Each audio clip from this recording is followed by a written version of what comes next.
लेकिन बीते 10 वर्षों से दिल्ली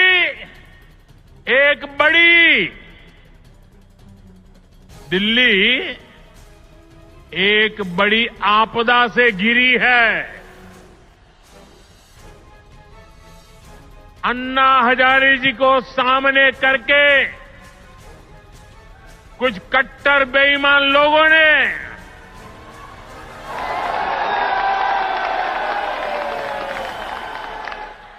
दिल्ली को आपदा में धकेल दिया। शराब के ठेकों में घोटाला, बच्चों के स्कूल में घोटाला, गरीबों के इलाज में घोटाला, प्रदूषण से लड़ने के नाम पर घोटाला, भर्तियों में घोटाला। ये लोग दिल्ली के विकास की बात करते थे, लेकिन ये लोग आपदा बनकर दिल्ली पर टूट पड़ी है। ये लोग खुलेआम भ्रष्टाचार करते हैं। नमस्कार। आज माननीय प्रधानमंत्री जी दिल्ली आए थे और उन्होंने लगभग 43 मिनट्स का 43 मिनट का भाषण दिया, जिसमें से 39 मिनट उन्होंने दिल्ली के लोगों को और दिल्ली के लोगों द्वारा प्रचंड बहुमत से चुनी हुई सरकार को केवल गालियां देने का काम किया। 2015 में दिल्ली के लोगों ने 2 सरकारें चुनी थी दिल्ली के लिए। दिल्ली के संविधान में एक अजीब सिचुएशन है, दिल्ली हाफ स्टेट है, तो दिल्ली में लोग 2 सरकारें चुनते हैं। कुछ मुद्दे एक सरकार के अंडर में आते हैं और कुछ मुद्दे दूसरी सरकार के अंडर में आते हैं। तो दिल्ली में 2015 में लोगों ने 2 सरकारें चुनी थी, केंद्र सरकार बीजेपी की और दिल्ली सरकार आम आदमी पार्टी की। उसको अब 10 साल हो गए। इन 10 सालों में आम आदमी पार्टी की दिल्ली सरकार ने क्या क्या काम किए, आज अगर आप मुझे बताने के लिए बोलें तो शायद मुझे 2-3 घंटे भी कम पड़ें। इतने काम किए, इतने काम किए, इतने काम किए। शिक्षा में, स्वास्थ्य में, बिजली में, पानी में, सीवर में, सड़क, इतने काम किए हम लोगों ने कि मैं कई घंटों तक काम गिना सकता हूं। लेकिन जो दूसरी सरकार थी, जो दिल्ली के लोगों ने केंद्र सरकार चुनी थी बीजेपी की, उन्होंने 10 साल में एक भी ऐसा काम नहीं किया जो कि आज प्रधानमंत्री जी अपने 43 मिनट के भाषण में आप लोगों को गिना के गए होंगे। अगर उन्होंने 10 साल में काम किए होते तो शायद आज उन्हें दिल्ली के लोगों को इतनी गालियां देने की जरूरत ना पड़ती। वो अपने काम गिनाते, वो गालियां ना देते। जो व्यक्ति काम करता है वो गाली नहीं देता। जब कोई आदमी काम नहीं करता तो फिर उसे गालियां देनी पड़ती है। वो गालियों के बस पे चुनाव लड़ता है। 2020 में प्रधानमंत्री जी ने दिल्ली के लोगों से कई वादे किए थे। 2020 के विधानसभा चुनाव में भी आए थे। ये बीजेपी का संकल्प पत्र है। इसमें कई सारी बातें लिखी हुई है। इसमें प्रधानमंत्री जी कह के गए थे 2020 में, साफ साफ इसमें लिखा है 2022 तक दिल्ली में सब लोगों को पक्के मकान दे दिए जाएंगे। ये इस संकल्प पत्र में प्रधानमंत्री जी ने बोला, 2020 में बोला उन्होंने। 2022 तक दिल्ली में सब लोगों को पक्के मकान दे दिए जाएंगे। 2020 से लेके 2025 तक आज प्रधानमंत्री जी 1700 मकानों की चाबी देके गए हैं। इसके पहले कालका जी में 3000 मकानों की चाबियां दी थी, तो मोटे मोटे तौर पे 4700 मकान बनाए हैं 5 साल में।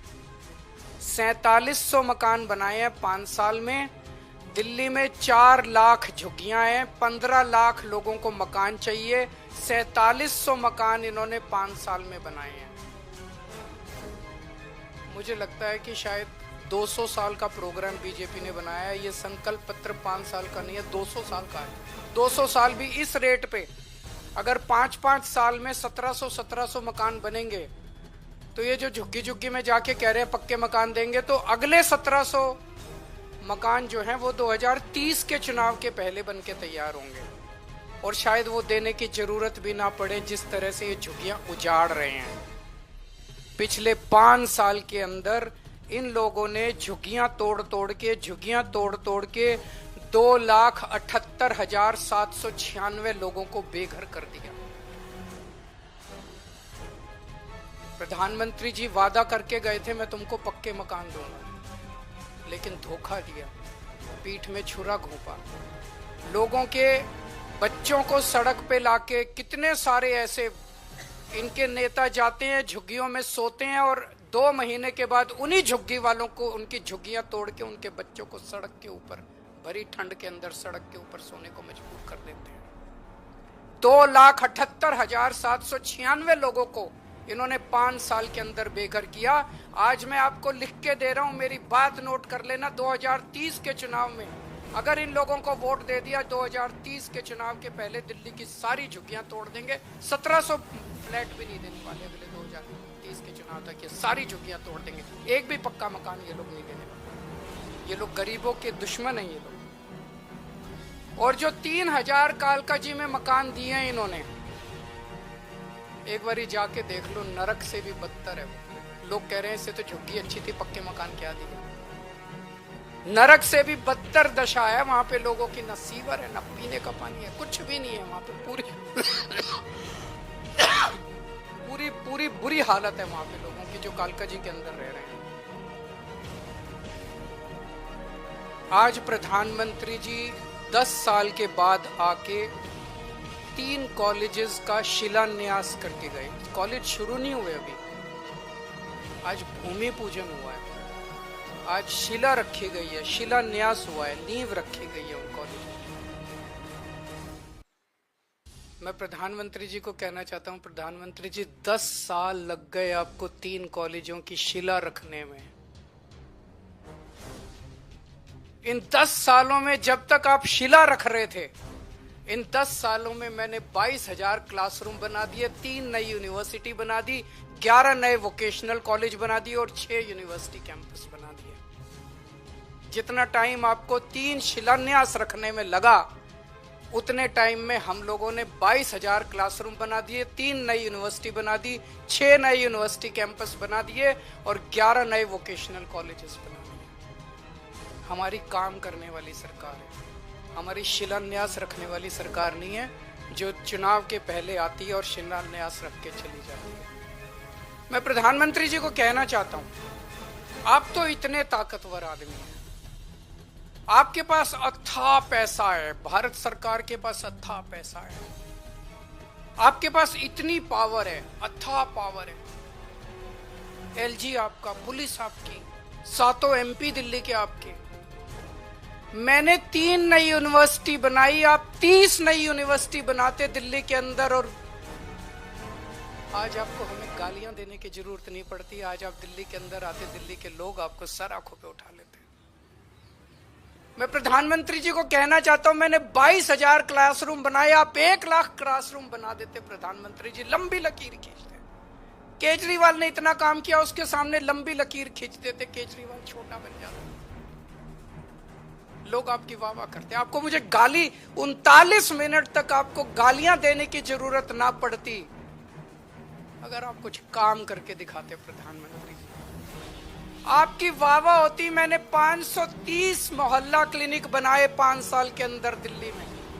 आप 5,000 मोहल्ला क्लिनिक बना देते प्रधानमंत्री जी, आपकी वाह वाह होती। दिल्ली के अंदर केजरीवाल को, आम आदमी पार्टी को, झाड़ू को कोई पूछता ही नहीं। आपको मुझे गाली देने की जरूरत नहीं पड़ती। अगर आप, मैंने 5 नए अस्पताल बनाए पिछले कुछ सालों में, आप 50 नए अस्पताल बनाते दिल्ली के अंदर, प्रधानमंत्री जी आपकी वाह वाह होती। लोग कहते भाई प्रधानमंत्री ने बड़ा, आपको आज 39 मिनट तक केजरीवाल को और मोहल्ला आम आदमी पार्टी को और दिल्ली के लोगों को गालियां देने की जरूरत नहीं पड़ती। पिछली बार याद करो, इसमें भी लिखा हुआ है, इनके संकल्प पत्र में लिखा है 40 पूर्वांचली समाज के साथ सबसे बड़ा धोखा किया है भारतीय जनता पार्टी ने। सबसे बड़ा धोखा पूर्वांचली समाज के साथ। हमारे उत्तर प्रदेश और बिहार के गरीब भाई दिल्ली में आते हैं, या तो पढ़ने आते हैं या नौकरी ढूंढते हुए आते हैं। उन्हें दिल्ली में किराए पे रहने के लिए जगह नहीं मिलती, तो वो कच्ची कॉलोनियों के अंदर सस्ते किराए पे या तो ले लेते हैं जगह और या खरीद लेते हैं सस्ती कच्ची कॉलोनियों के अंदर। तो कच्ची कॉलोनियों में दिल्ली के अंदर लगभग मोटे मोटे तौर पे सब पूर्वांचल समाज के लोग रहते हैं। दिल्ली के अंदर कच्ची कॉलोनियों में 2014 के पहले कोई काम नहीं होता था, नरक की जिंदगी थी। 10 साल के अंदर आम आदमी पार्टी की सरकार ने लोगों को इज्जत और सम्मान की जिंदगी दी। हमने अपने पूर्वांचल समाज के भाइयों के लिए सड़कें बनाई, गलियां बनाई, स्ट्रीट लाइट्स लगवाई, नालियां बनवाई, सीवेज सिस्टम दिया, पानी की पाइपलाइन बनवाई, सीसीटीवी कैमरे लगवाए, मोहल्ला क्लिनिक बनाए, अस्पताल बनाए, स्कूल बनाए, उनको इज्जत की जिंदगी दी। 2020 में मेरे को याद है, शायद 5 दिसंबर का दिन था, जब हरदीप पुरी जी और ये आए थे और दिल्ली के लोगों को, पूर्वांचल समाज के लोगों को 2019 या 2019 के पहले वो प्रॉमिस करके गए थे 40 लाख दिल्ली की कच्ची कॉलोनियों के लोगों को हम मालिकाना हक देंगे, उनकी रजिस्ट्री कराएंगे। 5 साल में 25,000 लोगों की रजिस्ट्री हुई है, 40 लाख के मुकाबले 25,000।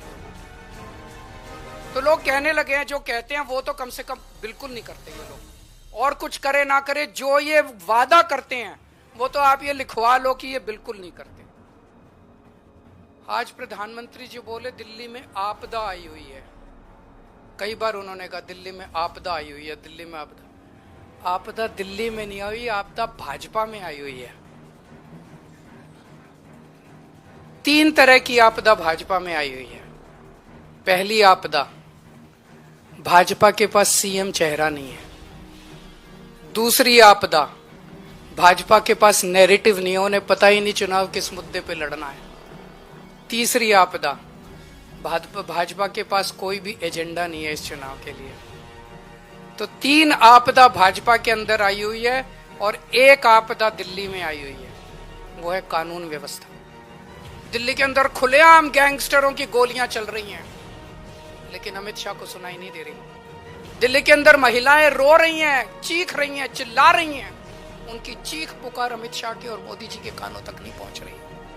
व्यापारी रो रहे हैं, व्यापारी दया की भीख मांग रहे हैं, गैंगस्टरों से व्यापारी जो है सुरक्षा मांग रहे हैं, लेकिन इनके कानों तक उनकी आवाज नहीं पहुंच रही। मैं प्रधानमंत्री जी से निवेदन करना चाहूंगा कि अपने अमित शाह जी को कहिए, अगर उनको थोड़ा सा समय सरकारें तोड़ने, जोड़ने, एमएलए खरीदने से समय मिल जाए तो थोड़ा सा समय दिल्ली की कानून व्यवस्था पे भी दे दें।